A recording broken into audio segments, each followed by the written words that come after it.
By the time I returned from my lunch break, they had already scraped my title off the glass door of my office. 22 years of preventing industrial disasters, erased with a razor blade and replaced by a printed sheet of paper taped crookedly to the glass. It read Julian Thorne in bold Helvetica, a man who couldn't even pronounce the chemicals we processed.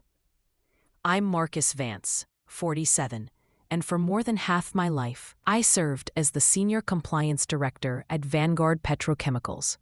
I started this job a week after I left the Marines in 2002, back when my daughter Sarah was just learning to walk and I needed a paycheck that wouldn't bounce. Now Sarah is 19, pre-med at Duke, and I assumed I'd be at Vanguard until they gave me the gold watch. I assumed wrong.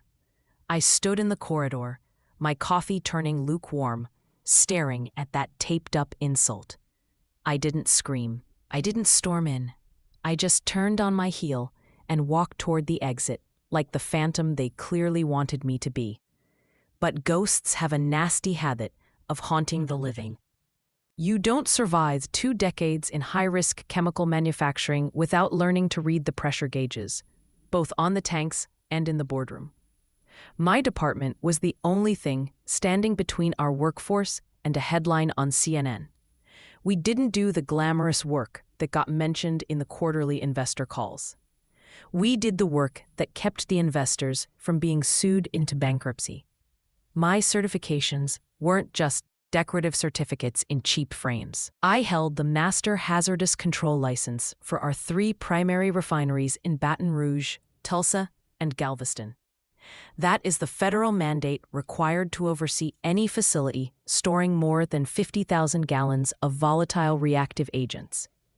I was also the designated confined space authority, meaning not a single soul could legally enter a reactor vessel without my wet ink signature. And the big one, the Crisis Response Commander certification. This wasn't a corporate policy I could just hand off to an intern. These were federal credentials attached to my social security number, my fingerprint record, and 22 years of logged field hours. They took 6 months to acquire and relentless quarterly audits to keep. Julian Thorne didn't know that.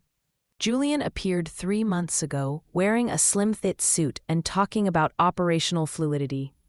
He wore limited edition sneakers to site inspections and referred to safety gear as friction points.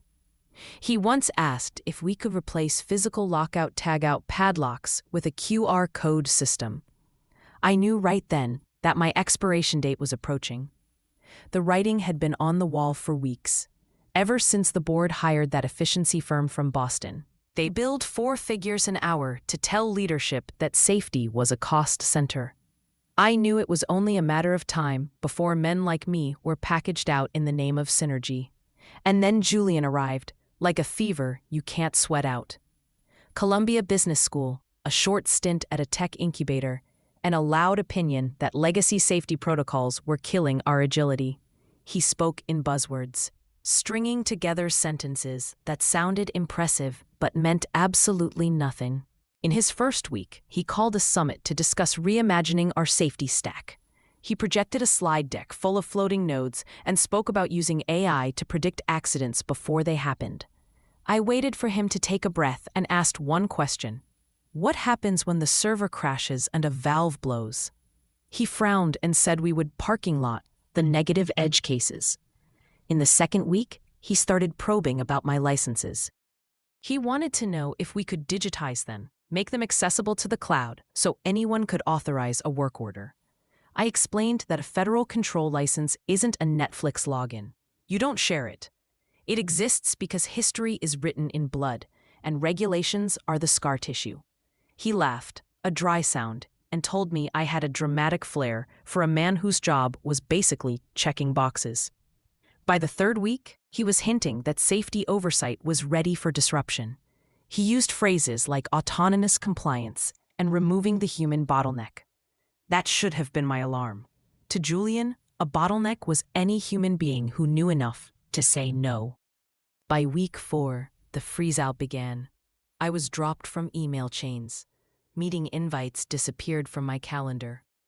People stopped making eye contact in the break room. It's the standard corporate playbook: make the guy miserable so he quits, and you save the severance payout. But I didn't quit. I've endured hurricane evacuations and 48-hour containment shifts. I wasn't going to let a guy in a vest fleece me out of my pension. If they wanted me out, they had to pull the trigger themselves. The invitation landed on a Tuesday. Roll Evolution Sync. 30 minutes. No agenda attached, just Julian's name. I walked into the conference room, knowing the score. The room was sterile, gray carpet, and a speakerphone that looked like a flying saucer. Julian didn't look up from his tablet. He was typing furiously, probably messaging his frat brothers about his big moves. Across from him sat Elena from HR, looking like she was attending a funeral for a stranger. When Julian finally looked at me, he smiled the way a shark smiles at a seal. "Marcus, let me start by saying how much we value your legacy here. You've been a pillar of the operational structure." I waited for the but. It hung in the air like the smell of ozone before a storm. However, as we pivot to our digital-first initiative, we are deprecating certain analog positions. It's not a reflection of your effort, but the architecture simply doesn't support traditional roles anymore. He paused, expecting me to applaud his vocabulary. Elena stared at a smudge on the mahogany table. "This includes the Senior Compliance Director role. In the spirit of transparency, your federal certifications, while historically relevant, are no longer critical to our roadmap. We are deploying a sensor-based automated compliance mesh." A sensor-based mesh. The man believed he could replace 22 years of intuition, of knowing which pipes vibrated before they burst, with a gadget he bought from a vendor catalog. I almost laughed. I almost told him that the hazardous control license isn't something you replace with software, that the reason we have those licenses is because companies like Vanguard used to kill people to save a nickel. But I stayed silent. I nodded slowly. He slid a thick envelope across the table. "Your severance, COBRA details, and outplacement services. We would love to retain you on an ad hoc consulting basis for knowledge transfer."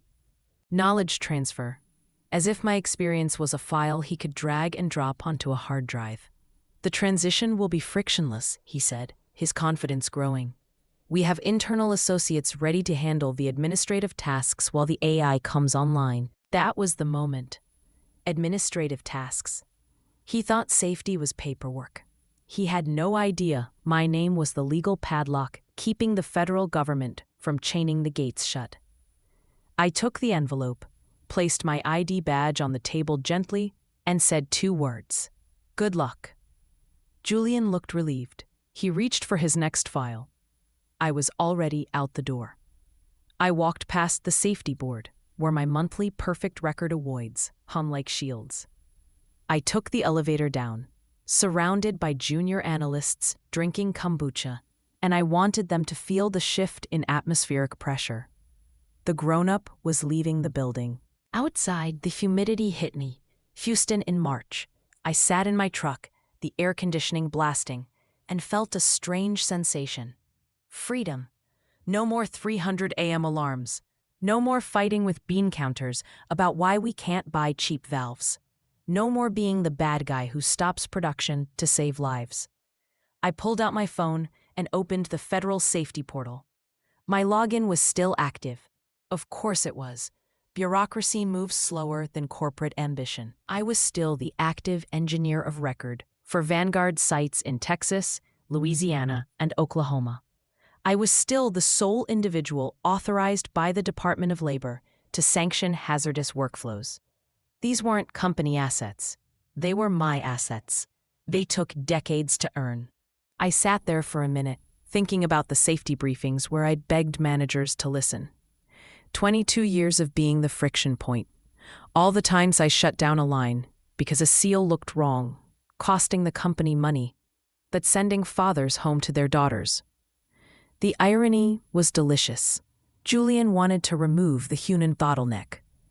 I was about to show him what happens when the bottle shatters.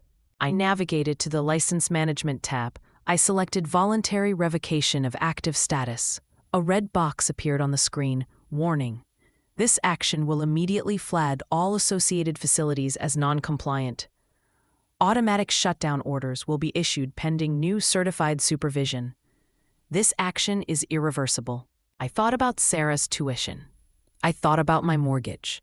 Then I thought about the time I pulled a contractor back from a vent stack, right before it flared, singeing my eyebrows but saving his skin. And I thought about Julian's smirk when he called my life's work administrative. I tapped confirm. No fireworks, just a green checkmark. Revocation successful. Agencies notified. I started my truck and drove to O'Malley's Smokehouse on the west side. It's a place with sticky tables and brisket that falls apart if you look at it wrong. I ordered a large sweet tea and a chopped beef sandwich. The kind of meal you have when you want to watch the world burn from a safe distance. The emails were likely already firing off in Washington. The federal database doesn't sleep. Every plant linked to my ID number would be flagged instantly. Baton Rouge, Tulsa, Galveston, all operating illegally as of 10:23 a.m. Back at the office, Julian was probably planning his lunch, completely unaware that 3 multi-million-dollar refineries were about to turn into very quiet museums. My phone buzzed at 10:45. The automated confirmations rolled in first, dry government text messages confirming that I had nuked the sites. Then, an auto reply from Julian's executive assistant, who was apparently on a yoga retreat. Perfect. The third call made me smile. It was Brenda, the plant manager in Baton Rouge. Her voice was tight, vibrating with the specific terror of a federal raid. "Marcus, we have federal agents at the gate. They have a cease and desist order. They're saying our process authority is void. They said we're operating naked. Do you know what's going on?" I let the silence stretch. Brenda was a good woman. She worked her way up from the warehouse. This wasn't on her. "I'm sorry, Brenda. I don't work for Vanguard as of this morning. You need to call Julian Thorne. He's the new point man for safety strategy." "Julian? He's never stepped foot in this plant. He thinks a cracker unit is a snack food. Marcus, please." "Call Julian," I said gently. "He has a plan." I hung up and took a bite of my sandwich. The waitress, a lady named Darlene who had been serving me for 10 years, topped off my tea. "You look like the cat that ate the canary," she said. "Just got fired, Darlene." She snorted. "Their loss. My brother got laid off from the shipyard last year. They replaced him with a tablet. 2 weeks later, a crane tipped over. Now they're paying him triple as a consultant." "Sometimes the universe balances the books," I said. By 11:15, the chaos was spreading. Federal shutdown protocols are absolute. You don't get a warning. You don't get a grace period. When the license holder vanishes, the machines stop. The receptionist at corporate, a sweet kid named Chloe, was probably getting screamed at in 3 languages. Every supplier with a truck at the gate was being turned away. Millions of dollars in raw materials rotting in the sun. Up in the C-suite, Julian was likely vibrating. He'd be sweating through that expensive shirt, pacing around the conference room. Then the door would fly open. It would be legal. Sarah from the general counsel's office. She would be holding a piece of paper like it was a weapon. "You were told," she'd say, her voice cracking. "Marcus Vance sent a memo last year detailing the dependency. Every permit runs through his personal credentials. We cannot reassign them." Julian would spin around. "We'll get new ones. Transfer them to a junior engineer." And Sarah would shake her head. "You can't transfer a federal license, you idiot. It's tied to his social security number. Getting a new one takes 90 days minimum, and that's if we find someone qualified." That's when Julian's stomach would drop through the floor. "Hire him back," he'd whisper. "Pay him whatever he wants." "It doesn't work like that," Sarah would say. "He revoked them. To get them back, he has to reapply. That's a 6-month wait. Mandatory." Julian grabbed his phone. I watched it light up on the table next to my barbecue sauce. Julian Thorne calling. I let it ring. I took a sip of tea. It rang again and again. Finally, it went to voicemail. He tried 3 times. You have reached Marcus Vance. I am currently unavailable. Meanwhile, the company's Slack channels were melting down. My friend in IT, David, sent me a screenshot. System alert. Critical compliance failure. Authorization token revoked. Then, the kicker: automated safety mesh offline. Dependency on human authorization missing. The fancy AI system Julian bought? It legally required a human supervisor to be active in the system to function. Without my ID, his robot was a paperweight. At 11:50, inspectors walked into Tulsa. At 12:10, they hit Galveston. By 12:30 p.m., all 3 of Vanguard's production hubs were under federal lock and key. 400 workers sent home with pay. Contracts breached. Supply chains severed. All because Julian Thorne thought safety was a line item he could delete. Back at HQ, someone finally called the big gun. Arthur Garrison. The CEO flew in from Chicago on the company jet. Garrison built Vanguard from a single mixing shed in the 80s. He didn't panic. He simply arrived. He walked into the conference room at 2:30 p.m. Julian was surrounded by empty espresso cups, looking like he'd aged a decade. His hair was a mess. The arrogance was gone, replaced by the hollow look of a man realizing his career was over. Garrison didn't sit. He stood in the doorway, wearing his trench coat. "Explain," he said. One word. Cold as liquid nitrogen. How did we go from a market leader to a federal shutdown in 4 hours? Julian tried to spin it. He started babbling about legacy friction and unexpected regulatory latency. "Who did you terminate?" Garrison asked, cutting him off. Just some redundant staff. Marcus Vance. He was an admin, compliance. Nothing critical. Garrison looked at the general counsel. What did Marcus Vance do? He held every operating license we possess, Sarah said quietly. Process safety, hazmat command, confined space. All in his name. Non-transferable. Garrison's eyes narrowed. And this didn't come up in your digital strategy? The silence was heavy enough to crush a submarine. Julian tried one last time. We can pivot. We can outsource the credentials. We can use the AI. Oh, in 90 days, Garrison interrupted, while our stock price goes to zero and our customers go to our competitors. He walked to the window and looked at the empty parking lot. Julian, you have achieved the impossible. You destroyed a billion-dollar logistics network before lunch. Sir, I was optimizing. You fired the insurance policy, Garrison snapped. You removed the only person who made it legal for us to unlock the doors. He pointed to the door. Security is waiting. Leave your badge. We will nail your things. I heard about the exit from David in IT. Julian was escorted out by 2 guards. He tried to threaten a lawsuit. They didn't care. By 5:00 p.m., my phone rang again. It was Garrison's private secretary. Mr. Vance, Mr. Garrison would like to discuss a consulting arrangement. Name your price. Complete autonomy. I listened to her offer. It was generous, enough to pay off the house.